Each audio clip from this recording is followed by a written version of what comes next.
Você está no Papo Monoteísta, aqui no projeto Leitura do Guia dos Perplexos. Nós estamos ouvindo Dviveicos, volume 1, Mihaly, e outras, fantásticas canções de Dviveicos. Vamos curtir um pouco para nós começarmos o nosso Papo Monoteísta no projeto Leitura do Guia dos Perplexos.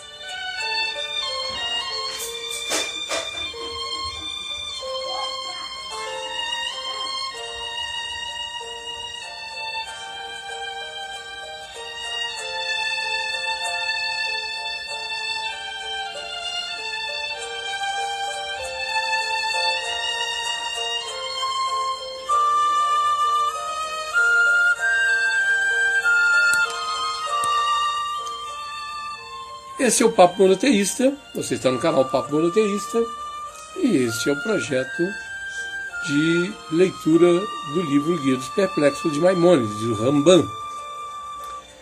Se você não é inscrito no nosso canal, inscreva-se agora, ative o sininho, deixe o seu like, ouça até o final, veja as outras gravações da leitura do livro, desde a primeira página do livro.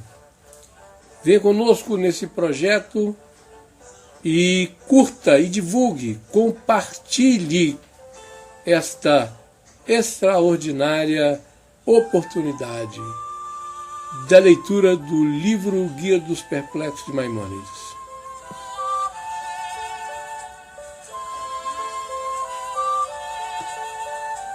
E nós vamos começar a leitura do livro agora na página 105, aonde nós vamos ver sobre o verbo capítulo 26, capítulo 26, que nos diz sobre a explicação de conceitos que são ditos em relação a Deus, especialmente o movimento. A Torá utilizou a linguagem dos seres humanos. Então vamos curtir esse espetáculo da leitura do livro Guia dos Perplexos a partir da página 108.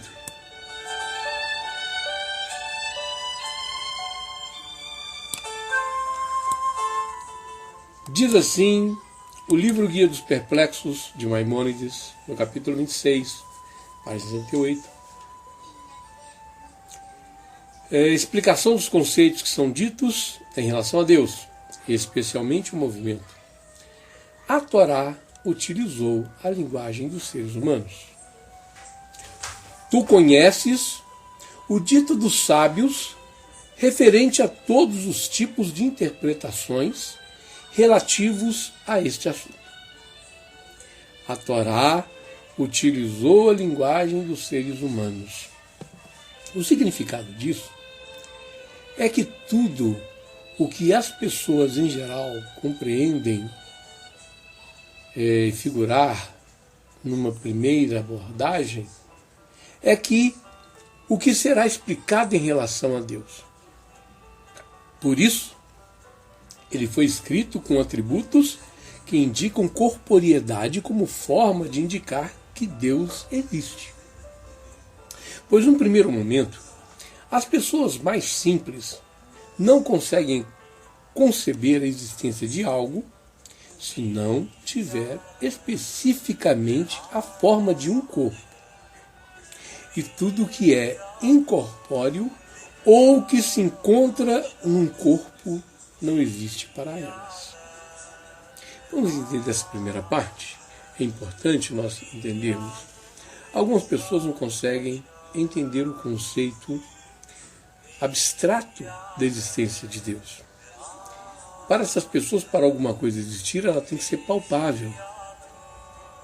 E por isso que a Torá usa essa linguagem figurativa de alguma coisa que exista para demonstrar que aquilo que está incorpóreo pode ser compreendido por todos nós. E continua o escritor: da mesma forma, para nós, toda a perfeição foi atribuída a Deus para indicar que Ele é perfeito em todos os aspectos da perfeição e não possui nenhuma imperfeição. Portanto, tudo que as pessoas simples consideram imperfeição ou privação não é atribuído a Deus. Por isso, não se atribui a Ele nem comida, nem bebida, nem sono, nem enfermidade, nem injustiça ou coisa semelhante. E tudo aquilo que as pessoas simples consideram perfeito, atribuem a Deus. Porém, mesmo que estas coisas sejam perfeitas para nós, aquilo que consideramos perfeito é extremo da imperfeição ao serem atribuídas a Deus. Ou seja, vamos lá, ainda que eu diga que Deus é eterno, eu estou colocando imperfeição, porque a eternidade compreende início e um final. Se eu digo que Deus é infinito, eu estou atribuindo imperfeição, porque o infinito tem um começo, e tudo que tem começo tem um fim. Então, tudo que eu atribuir a Deus como perfeito, para mim, ainda é imperfeito, porque Deus ainda está acima disso. Porque Deus criou a eternidade. Deus criou o universo, o infinito. Deus criou todas as coisas, palpáveis, não palpáveis, imagináveis e inimagináveis. Se as pessoas imaginassem que lhe faltasse tal atributo, tal perfeição humana, para elas isso seria uma imperfeição em relação a ela. Tu sabes que o movimento faz parte das perfeições do ser vivo e se lhe é necessário para alcançar a perfeição. Do mesmo modo que o ser vivo precisa se alimentar e beber para repor o que é decomposto, ela necessita também do movimento para se dirigir ao que lhe convém e fugir do que lhe é contrário. E não faz diferença se atribuem a Deus a comida ou a bebida ou o movimento. Entretanto, de acordo com a linguagem dos seres humanos, ou seja, da imaginação popular, a comida e a bebida são considerados imperfeições quando atribuídas a Deus.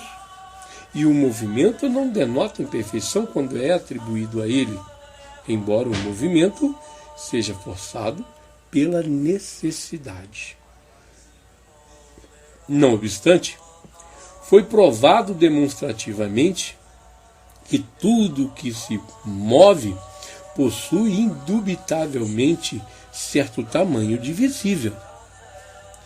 E será provado adiante demonstrativamente que Deus não possui tamanho e, portanto, não possui movimento. E também não pode ser atribuído a ele repouso, pois só pode ser descrito repousando quem possui a condição de se mover. Vamos mastigar também essa outra parte do livro, quando nós estamos falando dessas atribuições, que algumas parecem imperfeitas e outras perfeitas. Porque existem passagens que nos diz que o Espírito de Deus se movia no meio deles. Isso é uma forma muito frágil de compreender a presença da Shekhinah. Porque isso atribui imperfeição a Deus. Porque aquilo que se move tem que ter uma dimensão. E Deus é muito superior a qualquer tipo de dimensão, porque Ele criou as dimensões. Então voltemos ao livro.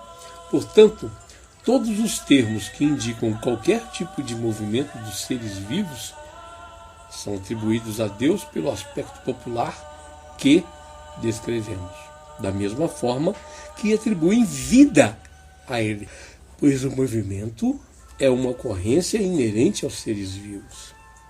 E não há dúvidas de que, ao vir de Deus a corporeidade, tudo isso, descer, subir, andar, ficar de pé, levantar, rodear, sentar, permanecer, habitar, sair, vir, passar e outras coisas similares, será excluído. Seria supérfluo nos estendermos sobre esse assunto se não fosse pelo fato de que as mentes do povo simples terem se acostumado com estas características que são atribuídas ao Eterno. Portanto, é necessário esclarecer isso com alguma extensão àqueles que aspiram à perfeição humana, como fizemos para reconhecer a estes erros oriundos de anos da infância. Nós devemos compreender que qualquer uma atribuição que nós colocarmos ao Eterno, ela será ainda uma atribuição imperfeita. Ela será ainda uma condição humana de visão, porque nós estaríamos vendo como se fosse de baixo para cima, como se fosse de perto para longe, como se fosse de dentro para fora. Então, muitos dos conceitos que você entenderia do Eterno devem, a partir de agora, deixar de fazer sentido para você, porque você está tendo um conhecimento muito superior das pessoas simples, de que Deus está no meio do povo, isto é, uma insignificância e uma limitação que está sendo atribuída ao Eterno, porque Ele não está limitado a isso. Quando nós dizemos que Deus vai habitar no meio do povo, nós estaríamos limitando o Eterno a uma porção de pessoas. Isso seria impossível. Da mesma forma como as pessoas dizem que estão cheias de Kadosh, Baruch Hu, ou seja, Espírito Santo, elas estão limitando Deus num corpo simples, numa figura simples, ainda que seja etéreo. O Espírito se atribui a ela a fixação de estar em um local limitado. Isso é de uma infantilidade insofismável, porque não se pode limitar aquilo que é eterno, insondável, impossível de se calcular. Porque a qualquer coisa que nós atribuirmos, nós estaremos limitando Deus. E o propósito que Maimônides tem neste livro é expandir a nossa mente para nós compreendermos além da simplicidade, para nós irmos além daquilo que está sendo colocado, para nós abrirmos a nossa mente e vermos com olhos que não são físicos, com olhos que estão acima da matéria. Eu gostaria que nesse momento nós pudéssemos refletir algumas das coisas que nós temos atribuído ao Eterno.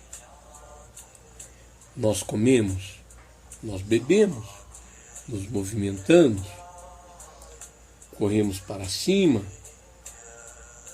descemos, corremos acima, corremos abaixo.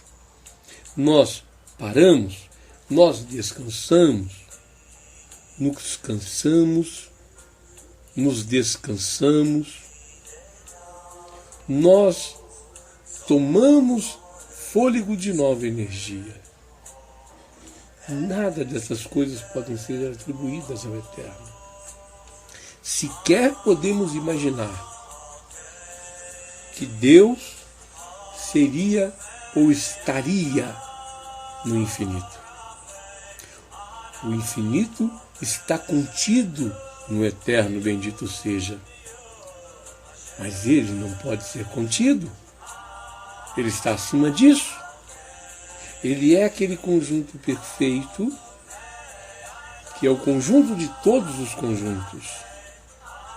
Em Deus cabe tudo. Mas ele não pode ser contido por nada. Esse é um conceito matemático básico para nós entendermos algumas formas do atributo do eterno. É importante nós esclarecermos com alguma extensão àqueles que aspiram à perfeição, como diz o autor. Como fizemos para remover estes erros oriundos dos anos da infância espiritual, que já não vão fazer mais parte da sua vida. Então agora nós vamos continuar apreciando um pouco mais essa música extraordinária.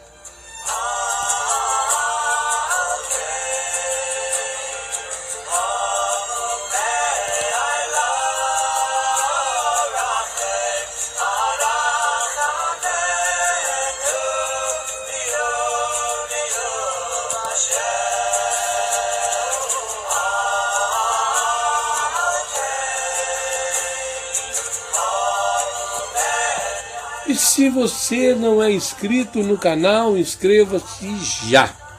Deixe o seu like, se você está gostando da leitura. Faça também a divulgação.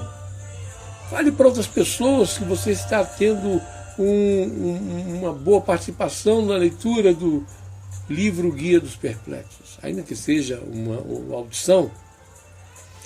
E se você gostou, curta. Compartilhe. Se você quer contribuir para a manutenção desse projeto e de outros que virão na sequência, você pode contribuir depositando aí no número da conta que está colocado logo abaixo ou fazendo o Pix, que também está colocado. Contribua, faça tzedakah, faça parte de um projeto que vai transformar a vida das pessoas. Este é o projeto Leitura do Guia dos Perplexos de Maimônides, aqui no seu Papo Monoteísta.